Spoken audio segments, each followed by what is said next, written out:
na basura na yung sa ibang bansa, bakit natin gagamitin dito? Bakit nyo i-require? Yung Euro 4 engine, itinatapon dito sa atin, sa Pilipinas, dahil basura yon sa kanila.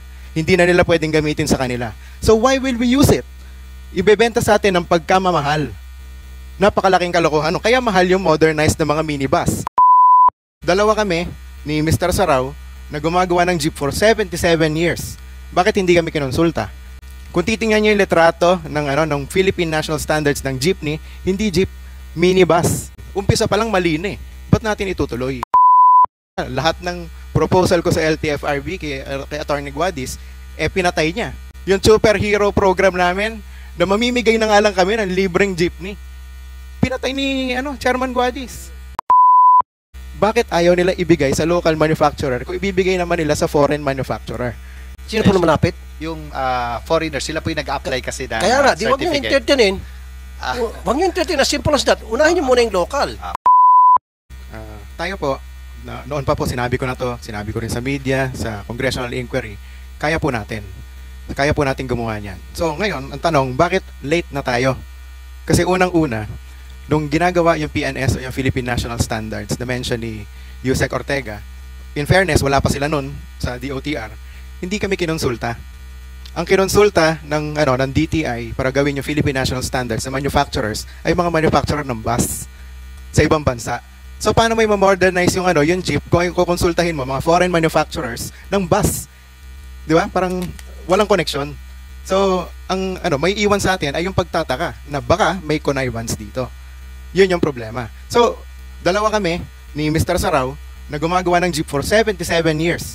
Bakit hindi kami kinonsulta? Kinonsulta si Mr. Saraw, sandali lang, pero hindi rin pinansin. Diba? Hindi ako kinonsulta. Hindi man lang kami sinabihan.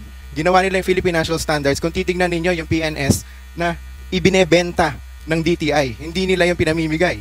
Yung PNS, ibinebenta yun ng DTI. Inamin nila yan. Kung titignan nyo yung litrato ng Philippine National Standards ng jeepney, hindi jeep, minibus. Bakit? Kasi yun yung kinonsulta nila. So umpisa pa lang mali na. Alam niyo kung saan namin nabalitaan na merong ganyan rollout sa TV?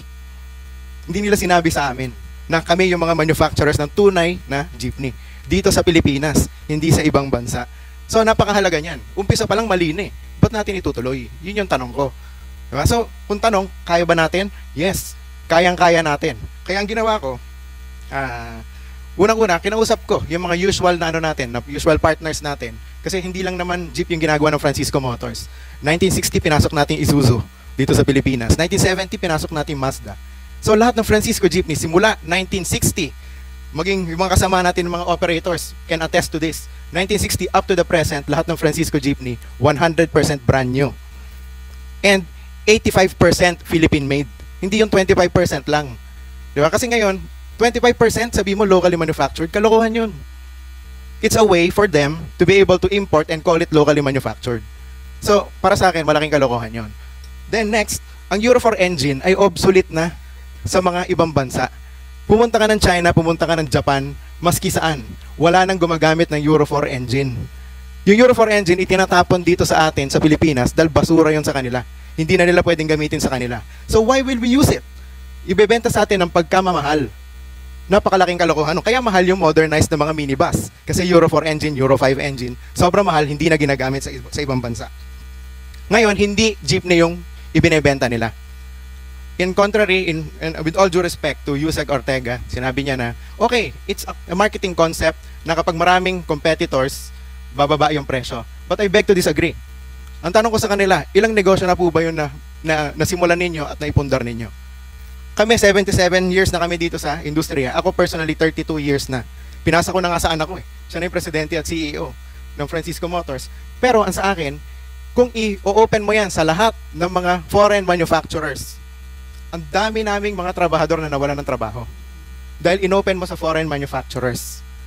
Hindi totoo yun ang makakababa ng presyo. Ang tunay na makakababa ng presyo ng tunay na jeepney ay economies of scale.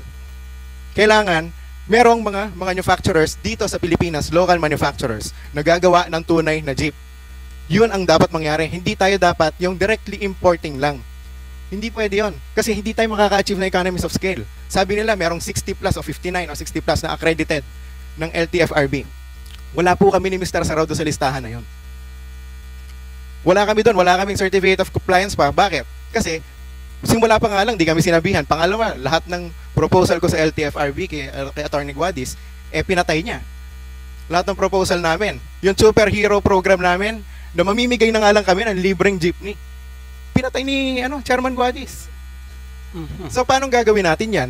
Di ba? Si Chairman Guadis dito. Ayan. At least ngayon, Mamamatay. magkakaharap tayo dito. Di ba? Parang mamamatay ka ng mga jeepney. Ang problema, Units. ito, Mr. Chairman, ang problema ko, nakausap, full disclosure, kasamahan ko si Secretary Bautista sa Rotary Club. Kaya nakakapag-usap kami ng diretso. Meron akong pinropose sa kanila, inassign ni Secretary Bautista si Chairman Guadis. Dito sa natutukan to. Nag-set si Chairman Guadis, nag-agree kami ng meeting schedule. Siya yung nag-set. Siya yung hindi umattend. Siya hindi umattend. Totoo to. We are under oath. Diba? Siya hindi umattend. Nagpadala siya ng representative si Attorney Cofino from the legal division ng LTFRB. Pinresent ko yung buong programa kay Attorney Cofino. Siyempre, nirelay na sa isa, nirelay sa dalawa, nirelay sa tatlo. Pagdating kay Attorney Guadis, iba na yung kwento. Nung kinausap siya ng DCRH, sinabi niya doon, point by point, lahat mali. Bakit? Kasi hindi niya naintindihan kung ano yung proposal namin kasi hindi nga siya nag-attend. Hindi rin siya nakipag-usap tungkol doon. Kaya nga, sabi ko, klarong-klaro. Meron pang isang point na I'll get to that point in just a little while. Ngayon, matibay ang Francisco Jeepney. Gamit nila yan. Kahit sila Kaobet, sabi ni Kaobet dati sa TV, pag Francisco ang jeepney, maski sa butika makakabili ka ng pyesa. Sabi mo yan, Kaobet. Di ba? Totoo yan. Dahil ang gamit nila hanggang ngayon, nung iba sa mga operators natin, Francisco Jeepney pa rin, o Saraw Jeepney, nagawa namin 30 to 50 years ago. Hanggang ngayon, tumatakbo pa rin.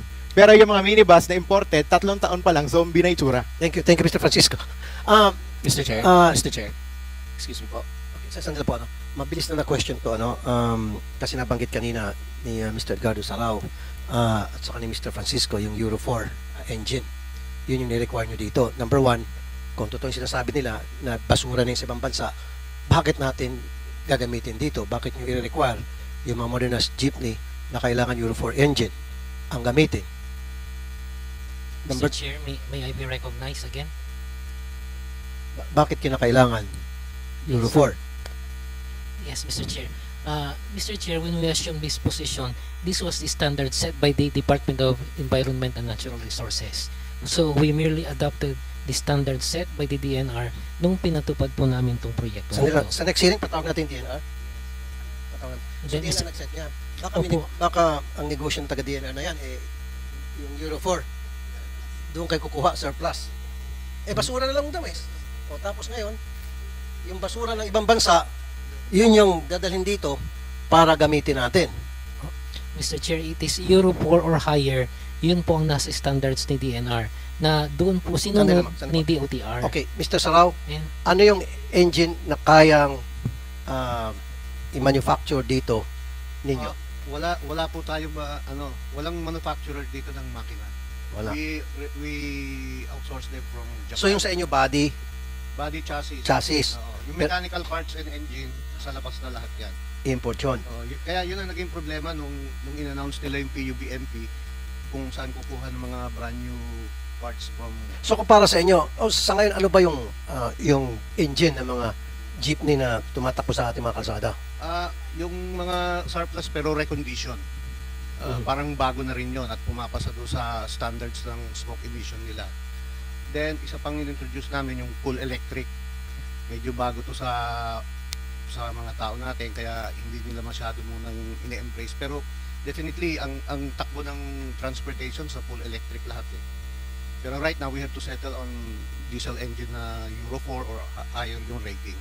Ang sinasabi naman kasi ng ibang mga jeepney driver, pag electric of course maganda yan, maganda sa environment, kulang tayo sa wala tayong mga charging station. Yun ang downside doon, diba? Saka yung sa spare parts medyo mahirap din. Mr. Chair? Bago po kasi yung technology na yan dito sa ating bansa, kaya probably it will take 5 or 10 years bago natin i-embrace yung technology mo. Although maganda talaga kung maganda. Pero right now we have to settle sa fossil fuel fed engine like diesel engine para sa public transportation. Mr. Kaso Chair? nga, ang sabi ni Elmer, Okay, sige po. yung Euro 4 pasina. Hindi, kanina we look for another raise na si source. Mr. Edmond Araga. From what organization are you, sir? Good morning po. I'm Edmund Araga, President of Electric Vehicle Association of the Philippines. I would just like to make some comments as to the statement of Mr. Francisco and Mr. Sarao. In defense for LTFRB, LTO, we were one of the associations, private professionals that were being nag-confide po sa amin for the technical matters of the standards, and together with BPS, we are also part of the technical working group to support the PUB modernization program. Before it was being launched, it was being discussed upon by this. We are part of the as one of the representatives from the private sector. We were able to secure assistance to them for free, and that we coordinate with them with the programs as to elevate this further to roll out on the industry po. In that lahat po ng standards na yan, pinag-aralan po namin yan. Not only with the Electric Vehicle Association, together with the PPMA or Philippine Parts Makers Association of the Philippines, and with the other constituents that are related to the auto industry. So kami po ay tumulong sa kanila during that period para humaroll out. And then we really support on that idea. Now on the part of the electric vehicle, as per se, it's been 2015, 2013 to be exact, when we were being accredited by LTO, BOI, as to supply the e-jeeps. In fact, one of our members is a pioneer status of producing electric jeep. Now, on the part of the electric jeeps that have been rolled out under the LTFRB program, there were already 400 to 500 units that were using as a public transportation. In fact, some of the cooperatives, meron naman din pong nag-take ng EV, electric vehicle. Yun po ay base naman po doon sa compliance po sa lahat ng mga requirements. The only thing that hindi kami mag-take off, nasabi naman po ni Mr. Sarao na mahal talaga ho ang units ng mga EV as compared to Euro 4. Now, on the part of the manufacturers, we are also, some of our members are local and others already bankrupt na. Kasi on the part of the financing companies, the financial institutions are very conservative. It is only Land Bank and DBP who were the ones who entertained on the financing scheme of the electric vehicle. That's why it really has a difficulty. It has a hurdle. Now, on the part of the charging stations, there are already charging stations at place. In fact, we are working with the Department of Energy in establishing the charging stations. Okay, sir, saan itong mga charging station ito? Sabi mo meron na? Yes po. Most of the operators have their charging stations at their terminals. So, for them to operate and continuously working to sustain the operation, may mga terminals po sila na nag-charge na po in place. So, bawat terminals? Meron po. Meron po. And that there have, as part of the cooperative or requirements po nila, may mga sariling garahe, doon po nila charge yung mga units po nila. In fact, yung iba po, hindi na charge, swapping station. So, may mga nagsaswap po ng battery to continuously sustain the operation. Okay, thank you po. Thank you po. I'd like to recognize the presence of Governor Dong Padilla. Governor, meron kong kayong gustong sabihin? Sir. Good morning, Mr. Chair, at sa lahat po ng nandito. Kami po ay, especially sa local government, kami po ay buong-buo ang suporta, especially sa modernization program. Sa amin po, punto de vista ng local government, nakikita po namin sa merkado, especially sa kalsada ngayon natin, we may need to modernize at least 250,000 jeepneys.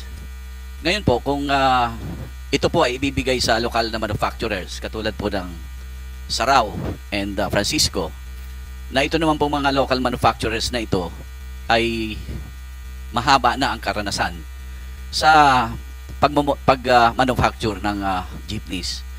Ngayon po, kung sila po ay susuportahan ng atin pong pamahalaan, na ito pong 250,000 jeepneys ay ibigay sa lokal, sapagkat nakakalungkot naman pong tignan kung yung mass transport natin ay ibibigay pa natin sa imported. Dahil kung titingnan po natin, lahat po tayo siguro dito 100% imported na sasakyan ang sinasakyan natin. Pero nakakalungkot naman kung kaya rin lang naman po ng local manufacturers katulad po ng Francisco at Sarao, bakit pa po natin ibibigay sa ibang bansa? Ngayon po, nakikita natin, ang taas po ng unemployment natin at papataas pa po yan.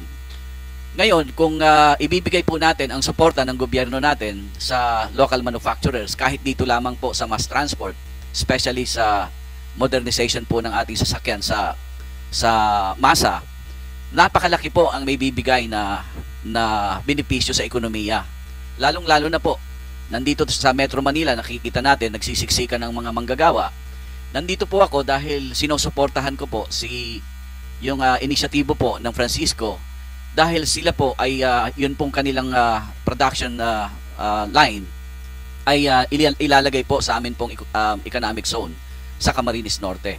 So ito po, siguro initially makakapagbigay 2,000 hanggang 3,000 manggagawa, at depende po sa magiging suporta ng gobyerno, na ako po nakikita ko it will create triple effect.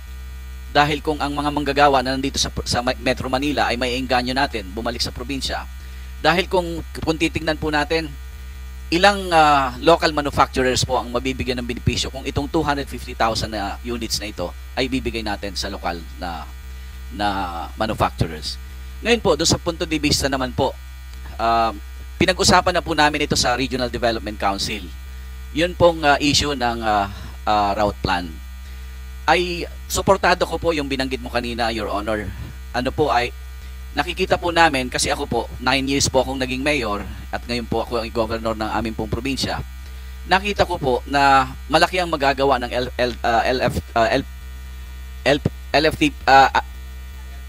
LPTRB na suportahan po ang LGUs, dahil hindi naman sa sinasabi kong incompetent o hindi kaya ng local government. Kaya lang malaki po ang magagawa na kung magtutulungan po ang LGUs at ang LTFRB. Sa ngayon po, nabanggit po yung kooperatiba. Naintindihan ko po yung concern nila. Sapagkat kami po sa lokal na pamahalaan, ipinupush po namin o sinusulong po namin na ang lahat ng sektor, agrikultura man, o ito pong mga mangingisda at mga transport, ay bumuo ng kooperatiba. Hindi ko po masyadong maintindihan bakit ang ilan sa atin pong hanay ng mga tsuper ay ayaw pumasok sa kooperatiba. Sa akin po, para sa empowerment po ng maliliit na sektor, napaka-importante na sila po ay maorganisa. Sapagkat nakita po natin sa mga mauunlad na bansa, ang transport po talaga ay organisado, pinatatakbo ng isang kooperatiba. Kaya lang po, ang kinatatakot lang po nila, yung concern nyo po, Your Honor. Pero sa tingin ko po, kung talagang maipapaliwanag, magkakaroon ng maayos na komunikasyon ang atin pong LFTRB at ang hanay po ng mga tsuper, sa tingin ko po ay magkakasundo, dahil ito po ay napakagandang magiging development na ang transport industry po ay mabuo po bilang isang matibay na kooperatiba. Okay, thank you. So yun naman po siguro, tungkol naman po doon sa presyo, nakikita ko po, kung local manufacturers naman po ang bibigyan natin ng suporta, yung pong presyo, palagay ko po ay bababa. Pinag-uusapan po namin ni Mr. Francisco na ang tingin po niya kayang ibaba ng 1.9 million ang presyo kung ito po ay lokal na gawa. Pangalawa, kung medyo may issue po ng presyo, since ito po ay lokal na gagawin dito sa Pilipinas, pwede pong pag-usapan na pahabain ng warranty. Kasi kung lokal naman po ito, nakita naman po natin yung mga saraw, gawa at Francisco, 50 anyos na, tumatakbo pa sa kalsada. So, hindi na po question yung quality ng sasakyan. So, ang tingin ko po, kung pahahabain po ang warranty, na binabanggit nga po ni Mr. Francisco, na kaya niyang ibigay hanggang 15 years ang warranty. Ngayon po, doon naman po sa terms of payment, kasi kung titingnan nyo, masyado yatang mahal ang 2 milyon para sa isang ordinaryong operator. Bakit hindi natin tignan pahabain ang terms of payment? Kasi meron naman pong suporta. Sabi ko nga po, kung kayang pahabain from 7 years to 10 years or to 12 years, ang sabi naman po ni Mr. Francisco, may mga bangko nang nagko-commit sa kanya na pwede talagang pahabain po kung susuportahan naman ang warranty ng local manufacturers. Okay, So yun lang po, maraming salamat. Thank you, Governor. Mr. Chairman. Tama nga naman yung punto ni Governor Padilla. Siguro habaan, siguro sa bangko kakausapin natin from 7 years to 10 years to 12 years para yung monthly amortization bababa din, so may kikitaan pa rin yung jeepney driver, meron siya may uwi sa kanyang pamilya, di ba, at the end of the month. Nakikita ko isa sa mga reason bakit hindi matuloy-tuloy din po itong programa, may mga tumututol. Hindi niyo po na i-disseminate yung information properly. Ito na nga po yung sabi kanina sa opening statement ko. Public Transport Information and Management Center, 319 million na pinondo from DOTR to LTFRB. Ito po yung na-flag down ng COA noong 2021. Ito na sana yung gagamitin yung pondo para ikalat yung impormasyon sa lahat ng stakeholders. Route Rationalization Program. Binigyan kayo ng 45 million. Pero hindi rin po nagastos. See? So parang wala ho kayong intensyon sa LTFRB na ikalat itong mga impormasyon na mahalaga para maintindihan ng mga maapektuhang sektor. Parang ang interest nyo lang ata, tulad na nabanggit na kanina ni Mr. Elmer Francisco, kumonsulta sa mga taga-ibang bansa na wala namang kinalaman sa programa natin sa jeepney modernization. Kukonsultahin yung mga manufacturer ng bus, jeep yung pinag-uusapan. At imported pa, parang nabastos pa po yung mga local manufacturers natin. At nasabi ko rin po kanina, nabanggit din po ni Governor Padilla, malaki pong may tulong to sa ating ekonomiya pag suportahan po natin yung local manufacturers natin. Huwag po natin ibigay sa ibang bansa. And that will generate big employment pag locally manufactured. Mr. Chair? Mr. Chair? Na ako, no? Yes. With your Senator indulgence. Curious na ako, no? Kay pwedeng si Mr. Francisco or Mr. Sarao sumagot. Kasi maganda nga, gusto natin buhayin yung local, supportahan yung local manufacturers para magkaroon ng employment. Ang problema kasi, Mr. Chair, mataas yung yung modern jeep, 2.8. Halimbawa, economics of scale, halimbawa, 30,000, 50,000 ang makakuha nyo. Gaano kababa yung tingin maibibigay? Kasi mas, pag konti na kasi, siyempre, mas mahal yun, given yun. So, hanggang magkano kaya na yung abot kaya ng ating mga operators? Paano mo isasagad? Bawa, may 20,000, 30,000 ang units order sa inyo.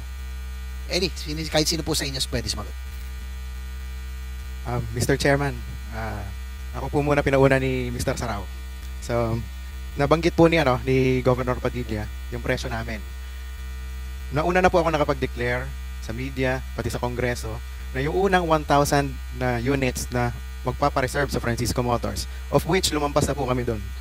Yung first 1,000 units, committed po ako doon. Bibigay ko na 985,000 pesos. Yung first 1,000 units.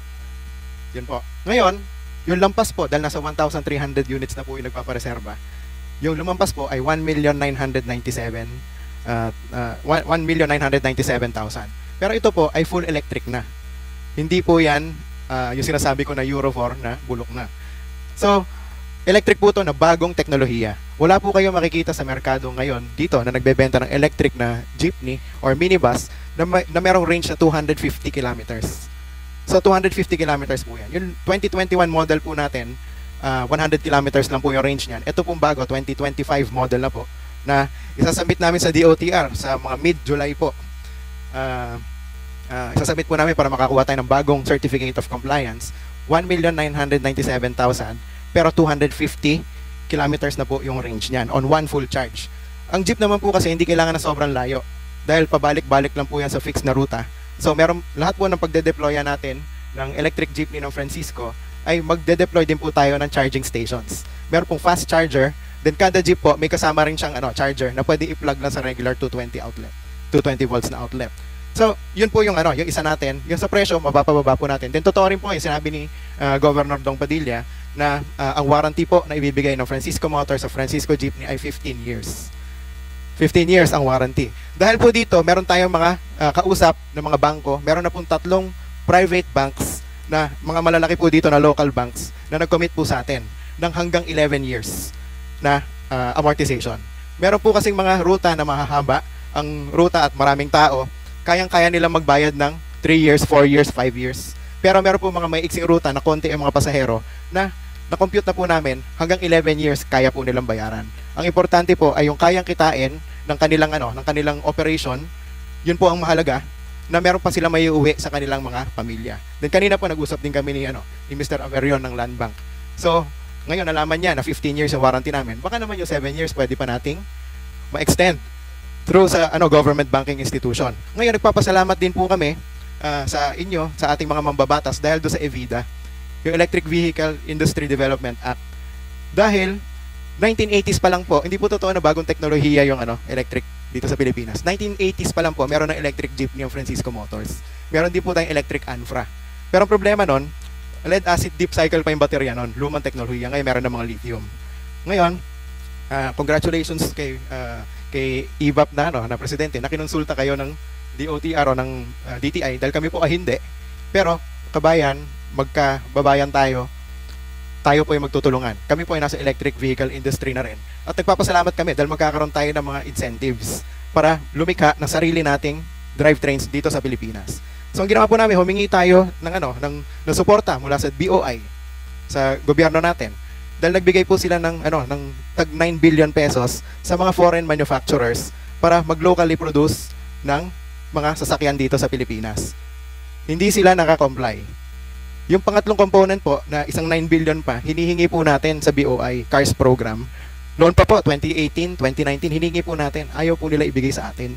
So ang tinatanong ko po, Mr. Chairman, bakit ayaw nila ibigay sa local manufacturer kung ibibigay naman nila sa foreign manufacturer?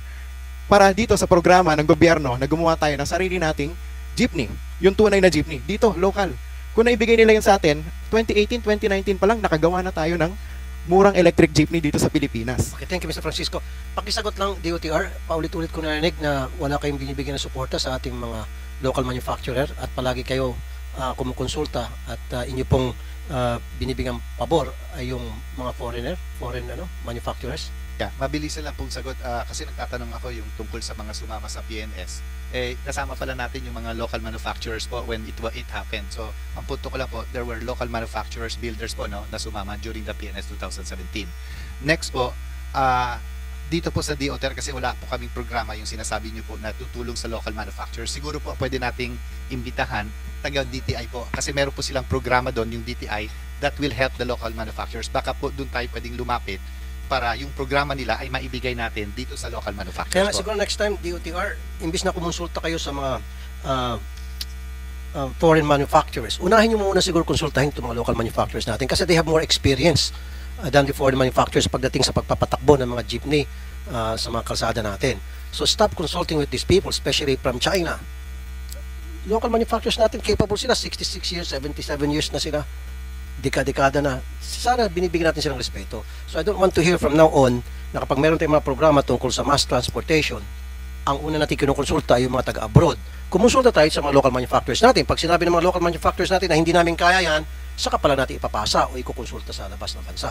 Tama? Ganun po dapat. Yeah, I assure po base sa sinabi nyo, yung when you say priority po, unang-una, hindi kami lumalapit sila po lumalapit sa amin. At base po sa usapan natin ngayon, Sino po lumalapit? yung foreigners, sila po yung nag-apply kasi na Kaya nga, di wag nyo entertainin. Wag nyo entertain, as simple as that. Unahin nyo muna yung local. Di ba? At saka, base po sa sinabi ni Mr. Francisco, at saka sa... Hindi, kaya siguro ni-entertain yung foreign, kasi yung foreign, may dolyar na pang under the table siguro. With due respect po, I assure you sa aking pamumuno Well, po. not you, pero very clear naman talaga. Very clear naman talaga. O, sabihin ko sa'yo, ito, medyo nalista ng konti. O, nasa na ba si Secretary Abayan? Wala na, ano? Ay, Abayan, saka si Tugade. O, isa pa yan si Tugade. Alam na nga niya yung Dalian train na hindi angkop sa compatible, compliance sa ating MRT system, pinilit pa talagang papasukin. Yung pagdating ng delivery, alam niya na hindi magagamit, tinanggap pa rin. Kung di ba naman, Kengkoy? Di ba? And now, meron tayong 3.7 billion na trend dyan ngayon, nakatenga sa MRT station, na hindi nagagamit. Dahil kasi puro foreigner ang gusto nyo eh. Ayan, China, Dalian, China. Ngayon dito sa jeepney modernization, China na naman. Bakit gustong-gusto sa China? Ano meron? Ang balito kasi, yung China, mabilis daw magsuhol. Malaki ata manuhol. Kaso yung local, walang panuhol, kaya hindi ko na-entertain yung local. Anyway, meron pang... Umani naman ito ng iba't ibang reaksyon mula sa ating mga netizens. Ayon kay Maxia Borneo, basta Pilipinas ang tangkilikin natin. Matibay naman yung gawa ng Made in Philippines. Pahayag naman ni Francis Coy, maganda ang proposal ng local Francisco Motors. Imbestigahan itong Director Guades, baka sa farm lang ito lumaki at nag-aral. At ito naman ang saloobin mula sa ating kababayan na si Joseph Manuel. I hope they will listen to Francisco and Sarao. High time that Marcos recognized this. Kung totoong mahal nyo ang bansa, we have to preserve our icons like our own jeeps. Mga kababayan, feel free to comment below para maglabas ng saloobin sa balitang ito.